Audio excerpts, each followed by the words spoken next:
everyone. It's nice seeing you all. My name is Sarvenaz Nouri. As Nikki said, I'm a bariatric surgeon who's going to start working at Cornell Regional Hospital. First, I want to say thank you for giving me this opportunity to talk to you guys. It's amazing to talk to very motivated high school students. Just a few things as far as questions. I think the chat is open, so if you guys have any questions, go ahead and give us a question by chat. But if I don't see it or if I don't get to it, then Nikki or Eunice will kind of flag me down and make me stop to kind of answer your questions. Okay, so what we're going to talk about today is path to medicine. This is a little bit of my personal story and what I learned throughout this process, getting into medicine and becoming a doctor and then becoming a surgeon. Okay, so I just want to say that obviously I'm not a pre-health advisor or a medical advisor, but I have been through this process and I do have some insight, which I think can help you guys direct you to how to get into medical school. So Nikki did a very nice introduction. This is basically a little bit of a repeat of what she just said. So I did complete my undergraduate study in pre-med at Johns Hopkins University. I knew in high school that I wanted to go into medical school, so I chose an undergraduate study with a very strong pre-med program. But once I got there, I did go ahead and went through my MCAT. The first time I took my MCAT, I got a very low score that was pretty obvious. I have no chance to get into medical school.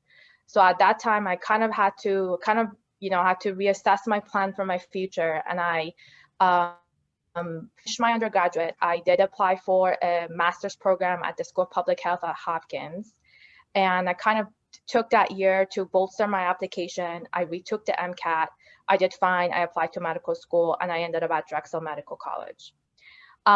Drexel is if you guys, I don't know if you're familiar with it, it's in Philadelphia and Pennsylvania. It's relatively a bigger school as far as the class sizes. They do have about, I think, 300 people there. And actually my fellowship, Reading Hospital, is also a Drexel affiliated school. So after, in medical school, the way it works is that the first 2 years, you just do your academic and your studies, and then the second 2 years is your clinical work. So throughout those clinical rotations, I really started liking surgery. I liked working with surgeons. I liked how surgeons address patients' medical problems through surgery. It's a very definitive thing that you do for your patients. I really, really liked that. So I ended up applying for general surgery residencies. Being from California, I ended up back here. I completed my general surgery residency in Riverside Hospital, which was affiliated with UC Riverside. Then I actually ended up doing bariatric surgery for my fellowship, and that's something I'm hoping to practice for the rest of my career. The way I got into bariatrics, it was just basically a type of operation that's very unique, and it's not really practiced as much because you're dealing with very high risk patients due to their weight. You're dealing with doing high risk procedures. It's a multidisciplinary approach to obesity, including surgery, medicine, dietitian, psychologist. So it's a very rigorous process that you have to go through. And those are the things that really attracted me to bariatrics. So I ended up going to Reading Hospital, which is a very high volume bariatric center. Obviously, central Pennsylvania, lots of obesity. So I got very good training there. I'm back here to do bariatric surgery at Cornell Regional with a little bit of general surgery. So overall, I feel like in the beginning of this process, I did question myself as far as should I go to medical school? I did poorly on the MCAT, but I feel like I'm glad that I went through that process. It delayed me a little bit. I took a year to do a master's program, but I feel like at the end, it all paid off, and I'm very happy with the path that I chose.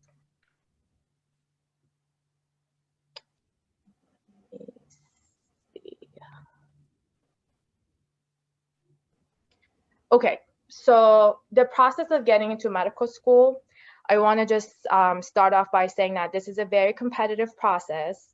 It is a lot of hard work. You do have to make sacrifices. You have to be consistent and you have to stay focused. But at the end, it will pay off. So as far as, let's say, when you're an undergrad, what are the things that are important to get into medical school? So I wanted to divide these up into two categories. One of them is your academics, and the other one is your extracurricular activities. As far as which one carries more weight, I'm going to say your academics. The reason is that and your extracurricular activities are important, but you have to have the academics in order to be able to get into them, to be even considered your application for medical school. And the reason for that is when medical school has a very rigorous curriculum. So the admission officers always want to make sure that you're able to handle the workload in medical school. I mean, the first 2 years, your classes requires you to study about 5 to 6 hours of lecture, and the rest of it you have to study. So it really requires you to put in about 16 to 18 hours a day to be able to kind of finish the first 2 years of medical school. So your academics in undergrad is like kind of like a predictive value of how you're going to perform in medical school. So the one thing I want to say, you really cannot fix a low GPA or an MCAT score with your community work, shadowing, and research. Again, if you're typically each medical school, depending on the tier of the medical school, have a certain amount of GPA that they look at, and they have an MCAT score that they look at. And if you fall below those, your application is not going to be even looked at. So just first, I want to kind of talk to you about how to prepare in undergrad and how to achieve that academic goal. So first thing that you want to do once you start your college, you kind of start when you're thinking about your major. I think each college is a little bit different as far as like when you're supposed to declare your major, but most people who go through pre-med, they choose biology, but that's not a requirement. You can definitely do art history, philosophy, or other non-science majors and do your prerequisites for medical school. As far as knowing your prerequisites for medical school, each medical school website has their own prerequisites, but they're essentially the same throughout the country. So you can go on the AAMCA website and look at the prerequisites. That being said, your admission website or your career website will also have all those prerequisites, and those are the things that you typically complete in your first 2 years of your college. So you do want to kind of get familiar with your pre-health advisor and see when they typically take appointments to see students who are pre-med. And those people are typically your really good resources. And I say typically because you can have really bad advisors. And honestly, you guys are bright and smart, and you kind of can recognize who is a bad advisor, because some advisors just either not familiar or never put a time to go to conferences and educate themselves on what you have to do to get into medical school. So just be aware of that. So I put that little picture there. So the reason I say your goal is to maintain a good GPA. So you kind of want to design your academic years so you can achieve that GPA. And by that, I mean, be very honest with yourself as far as how much course load you can handle so you can get good grades, especially in your prerequisites.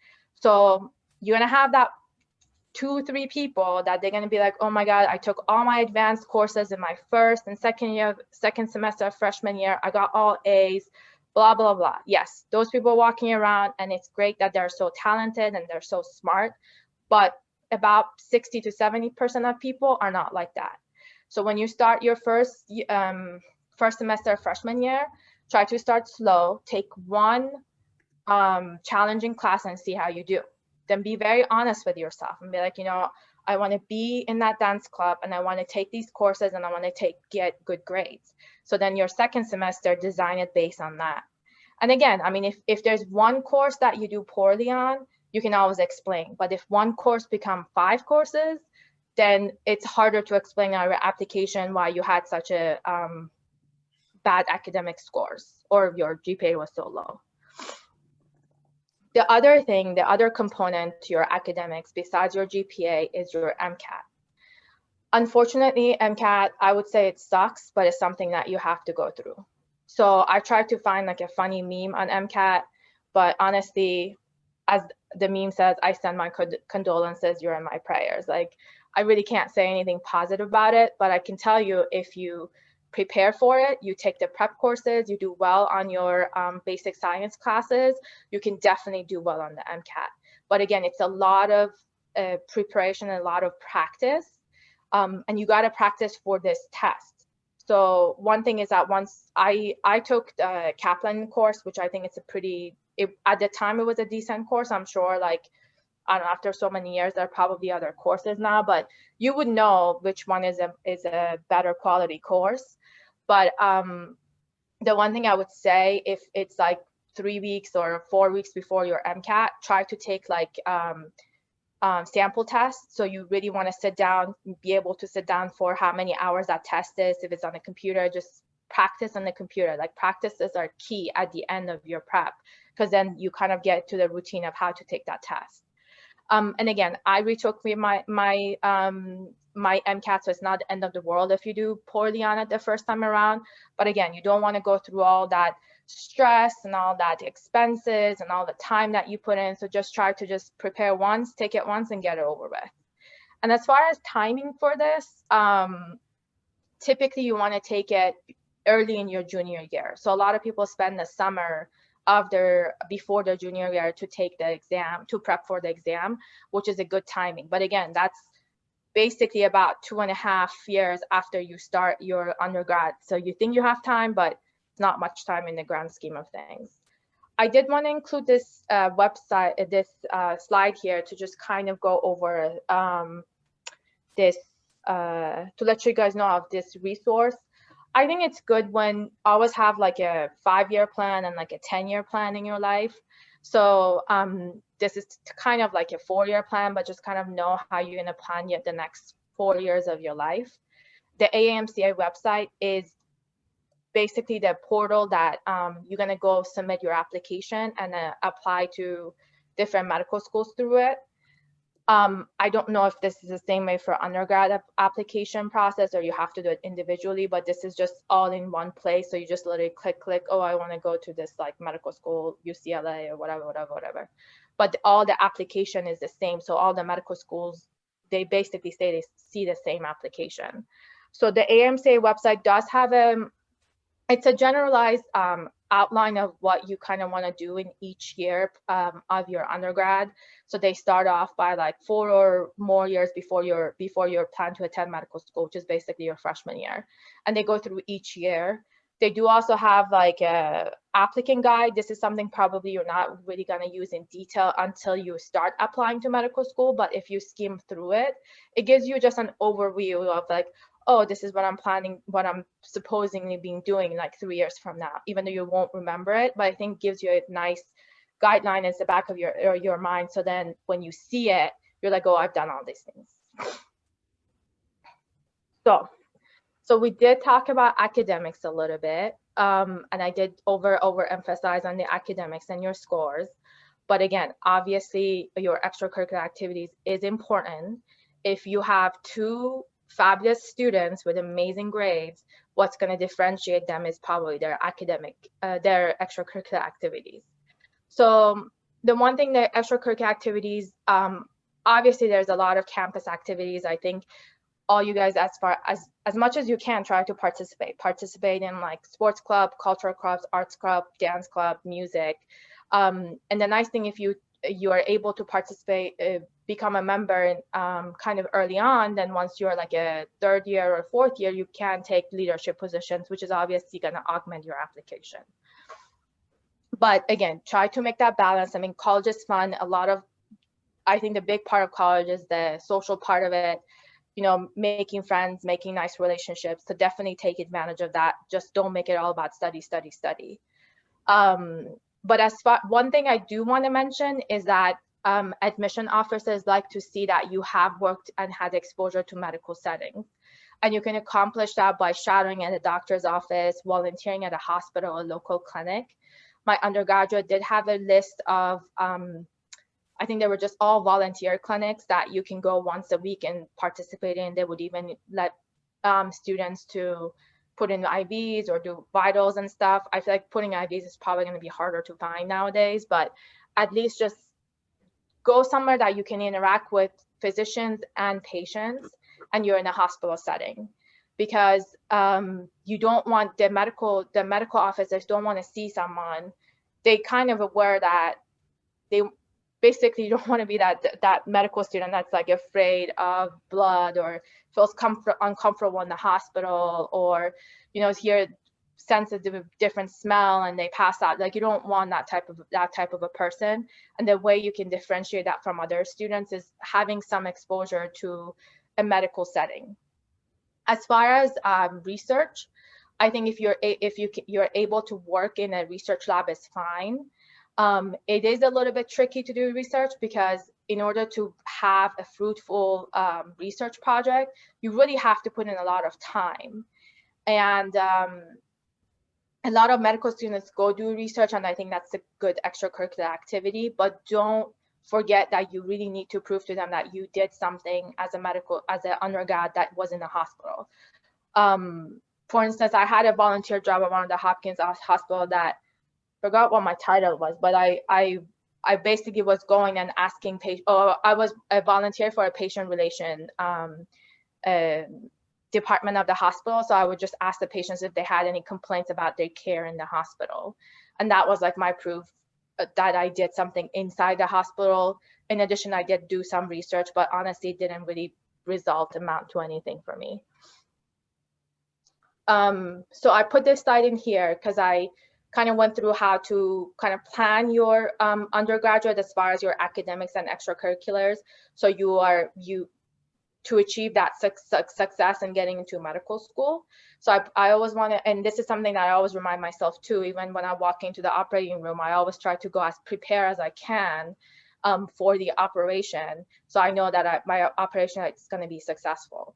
So failing to prepare is preparing to fail. So just remember that.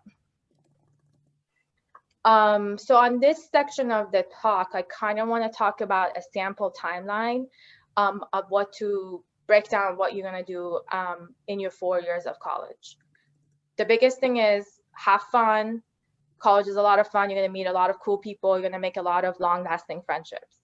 So that being said, as a freshman, you kind of want to think about your coursework and designing like your first year and your second year. So you're able to complete your prerequisites for medical school with getting good grades. And as I said, you want to kind of start planning your extracurriculars, get involved with your campus activities and cultural clubs or dance clubs or sport clubs. You do want to start planning your summer though. So the summer between your freshman year and sophomore year, those are the times that if there's a research thing, you can start doing research. If there is a hospital volunteer work, you can do that, and you can do those things at the same time, because you're not going to spend a lot of time at the hospital when you're volunteering. It's typically twice a week or once a week plus the research that you're doing. And you can do a clinical research where you're interviewing like patients in the hospital, and that way you kind of cover that whole like exposure to the hospital thing too, if you can find that. Sometimes those are difficult, but applying for all of these internship, hospital volunteer, and research, especially certain internships or certain summer programs, you want to apply early. So you really want to think about, I think they typically take applications probably 4 to 5 months prior to when the summer starts. So you really want to plan that so you don't miss out on those opportunities. And then as far as your sophomore years, you're basically essentially just building up on the foundation that you laid as your freshman. If there is a class that you didn't do well, then take the advanced portion of that class and try to do well on that one. You want to start really getting to know those advisors so they can help you as far as the process. And then again, you got to plan your summer. If you have not done a lot of fruitful extracurricular activities, especially like working in a hospital, patient exposure, stuff like that, you kind of want to do that, but then also think about prepping for your MCAT as well. And looking for those classes. Your junior year is basically a year that you gotta take your MCAT, but you're gonna start working on your application. I do want to spend a couple of minutes talking about the application process, even though this is like seems like so far down the line, but trust me, it's going to be around the corner. So the application process is something you're going to start on it early.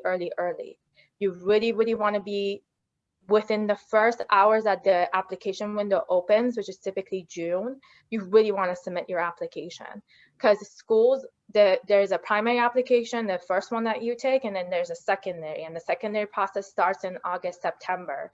And schools are really not going to go back and review the stuff that was submitted later, especially top tier schools.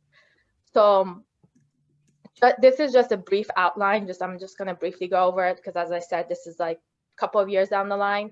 But you really want to start, like, your application is going to start in the application portal you can submit in June, but you can start working on the application in May. But you really want to start in the winter of your junior year, working on your personal statement and asking for recommendation letters. And sometimes people do want your personal statement before they write your recommendation letter. You don't have to give them your final version of your personal statement. It's just something so they can use as a reference when they're writing your recommendation letters. And I think your advisors, your peers can kind of help you with who to pick for writing recommendation letters. If there's that one professor that, doesn't want to write it, or they're not going to be on time, because typically it takes about 2 months for them to write it. Like, you ask them, then you want to remind them in a couple of weeks, then you remind them again, then you remind them again. And you should do the reminding, because as part of their academic job, as part of their professorship, they are required to write you that letter, unless you get a signal from them that they're like, oh, like, I don't know, I don't feel comfortable. So then you kind of want to let go of them and choose somebody else. And you be upfront, like, this is your application.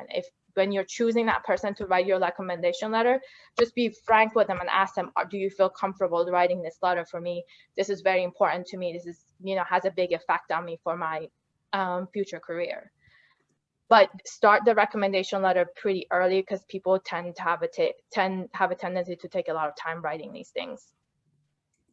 And then again, so kind of as I said, in May, you can start kind of completing that application and submitting all the documents that needed on the application, uploading, and then June is when you submit it.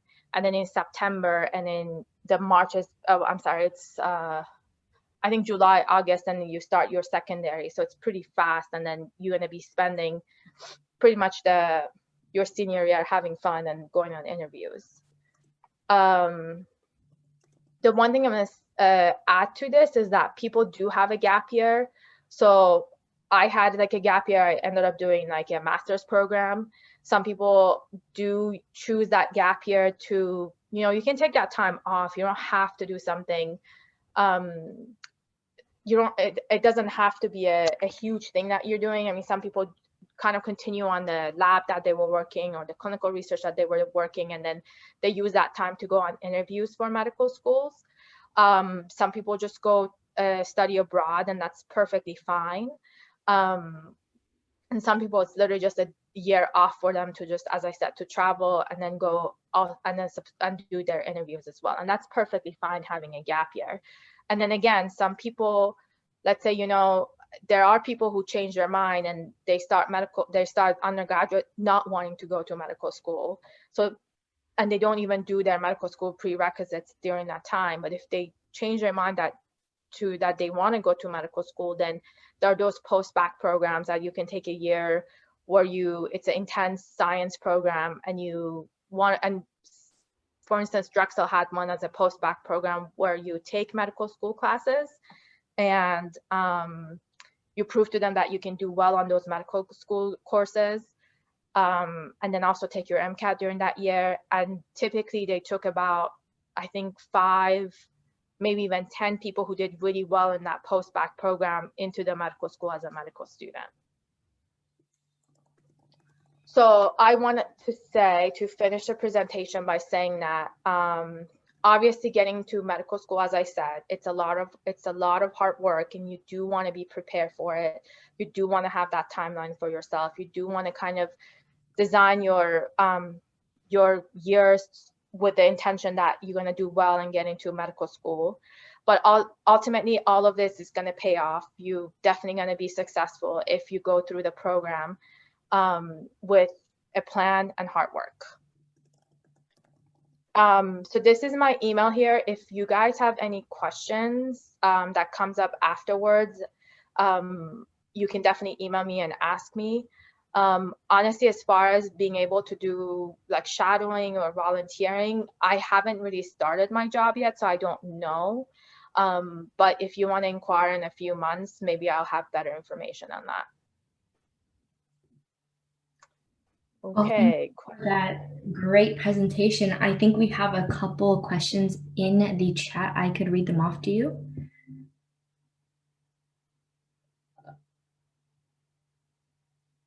Go ahead. Okay, so the first one is, in the event that we have a low GPA in our undergrad, what should we do to boost our chances of getting accepted to med school? So, you know, there's like, if it's a borderline low GPA and you can do well on your MCAT, I think that can compensate for it. And again, I mean, I did say academics are very important, but then if you also have a decent clinical clinical exposure or in terms of your extracurricular, that can help. But if you have a really, really low GPA, let's say like 2 or a 1.5, you do have to go through a post-bac program, I would say. Okay, someone else wants to know, would you say that your medical school admission chances are affected by whether you choose a science or non-science major? I'm going to say no. I think medical schools, like, they have a certain protocol that they look at. And if you were art history major, but you did really well on your pre-med and you have some sort of hospital exposure and you have a great MCAT, they don't really care versus being a biology major. I think the next question was from Nicole Doan. Do you want to unmute and ask your question? Yeah, so does the undergraduate you go to impact your admission into medical school? No. So the name of your school doesn't really impact it. Again, some schools may have less help to get into medical school, but you don't. A lot of people that got into like Hopkins Medical School, that's a very obviously well-known medical school. They came from very small art science schools or liberal arts schools. So I think as long as you can prove to them that you have good grades and you have a good MCAT and some extracurricular, you'll be fine. And with the knowledge you have now, what's one piece of advice you would tell your high school or undergraduate self? I think I kind of made it obvious in my presentation. I did submit my application a little bit late, and I feel like that cost me a few interviews. So that's live with a lot of early, because I did make that mistake. So one thing I'm going to say, do your application early. I kind of underestimated that how long I'm going to spend on that personal statement. I underestimated how long people take to write those recommendation letters. So going back, I probably really used that kind of 6 months before to prep for my application, because you work so hard, you get the GPA, you get the MCAT score, you really don't want like that, you know, a month or so to kind of compromise your application and your chances of getting to medical school, because it's literally just, it's not going to make for you, it's not going to make a huge difference, because it's like working on your application a couple of months in advance. But then it will make a difference as far as getting to medical school, if that makes sense. Okay, someone asked, where can we find research or shadowing opportunities? Use your school. Those advisors at school have, they typically know of other students that they've done them and they had a successful experience. So, and then typically your advisors would have them. And I would say, if you want to get advice from where to find shadowing, like try to use like if you know like a senior person who's already got into medical school from your school, use them. I would say if you're getting advice, it's always nice to talk to your peers and go over things with them. But just again, you guys are on the same level. So it becomes kind of blind following the blind. So be aware of that. But your school would have a lot of shadowing opportunities. But again, if you, let's say you want to come back this summer, like to Orange County, like this summer to Orange County and do something there, try to pick a few hospitals around and go to see if they have summer programs. And big academic centers do have them. For instance, like at my residency, we had Loma Linda undergrad students who would come this summer and shadow us for I think a few weeks, but they would go through different specialties. So using those websites, that's totally fine. Just just be open, be kind of assertive, email people, ask people around, use your resources. Once you kind of get into more advanced level, people say networking. It's totally fine. I mean, you can ask 10 people, one of them is going to get back to you and you can find that opportunity, and that would be okay too. Okay, another question we had was about the MCAT, and what is an acceptable amount of attempts to take the MCAT if you had to retake it?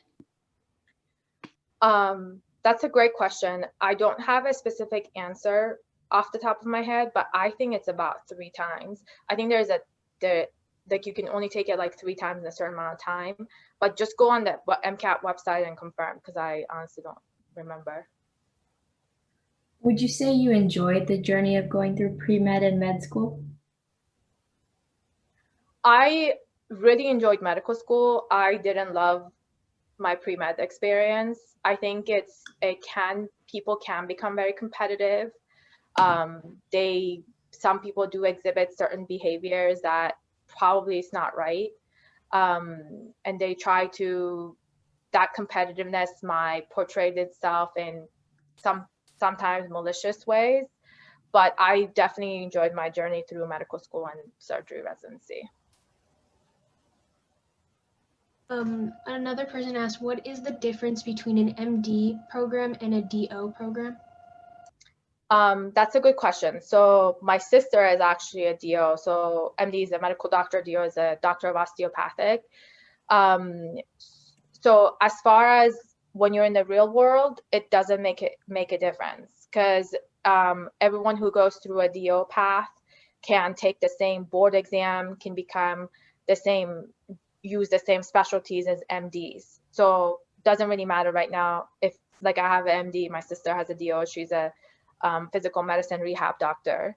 But as far as getting to school, so let's say, I think that was a question, if let's say if you don't have a high MCAT score and you have a low GPA, I did say you can do a post-bac, but one other option is applying to DO schools or medical schools overseas. My personal recommendation would be go for a DO school, don't go for overseas medical schools, because overseas medical schools, it makes it very, very hard to get into residency. They're extremely expensive, and they're just some places that honestly just mainly grab money and they don't get you a lot of resources. That being said, yes, there are people who went to those foreign medical schools and they got into medical schools, residencies in the US. But the DO schools, you have probably a higher chance to get into a decent residency if you do well on your MCAT, on your USMLEs, your board exams, and you have decent recommendation letters and do your audition rotations as well. Another question was, how long is your MCAT score valid to submit to med school applications? Great question. I have no idea. Sorry, I think it's I'm not gonna say a name to it, but I can tell you it doesn't expire over a year. But again, that's something that you want to look at that MCAT website, and they have all those things there, I think. Okay, and then I think we have one last question. As a current high schooler, how should we gain shadowing opportunities or get any experience during the COVID pandemic? I think that's a great question. I think it's pretty right now, I think it's still a little bit difficult to get shadowing opportunities, but as we are opening up more and there's more